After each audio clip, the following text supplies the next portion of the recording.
हमर channel Mithila music ललमनिया बाजार के सब्सक्राइब करू और घंटी के सेहो दबाओ। धन्यवाद।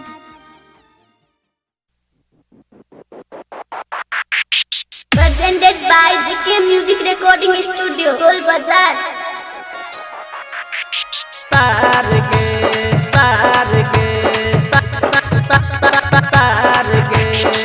तोहर जवानी लागे छो जेना बिजली के नंगा तार गे। तू तो कद भी पागल गे सब छौरा के घायल गे तोरा पाछू जे कियो परतो तोरा पाछू जे कियो परतो डर जतै कपार गे तोहर जवानी लागे छो जेना बिजली के नंगा तार गे। तोहर जवानी लागे छो जेना बिजली के नंगा तार गे। तोहर जवानी लागे छो जेना बिजली के नंगा तार गे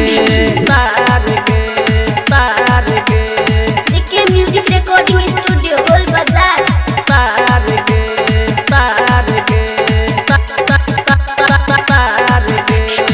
तोहर जवानी लागे छो जेना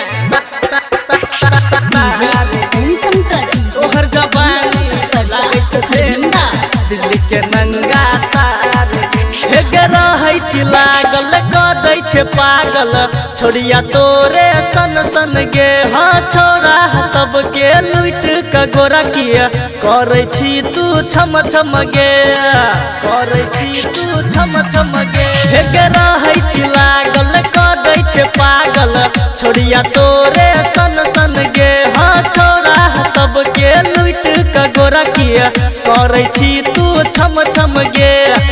तोरे सन छोड़िया के बात गे तोरे सन छोड़िया के बात गे सुन छै सरकार गे तोहर जवानी लागे छो जेना बिजली के नंगा तार गे। तोहर जवानी लागे छो जेना बिजली के नंगा तार गे JK Music Recording Studio, Toll Bazaar।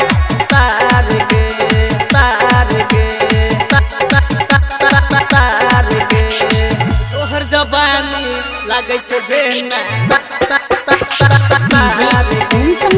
तोहर जवानी लागे छो जेना बिजली के नंगा तार गे रहै छी हरदम फैशन में छौरी बन छी सती सावित्री गे कॉलेज के सब छौरा कहै छौ तोरा छौरी बहत्तरी गे गे रहै छी हरदम फैशन में छौरी बन छी सती सावित्री गे कॉलेज के सब छौरा कहै छौ तोरा छौरी बहत्तरी गे।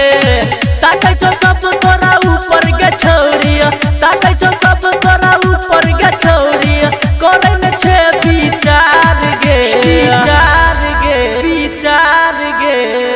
तोहर जवानी लागे छो जेना बिजली के नंगा तार गे। तोहर जवानी लागे छो जेना बिजली के नंगा तार गे। तोरा पाछू जे कियो परतो तोरा पाछू जे कियो परतो डर जतै कपार गे तोहर जवानी लागे छो जेना बिजली के नंगा तार गे।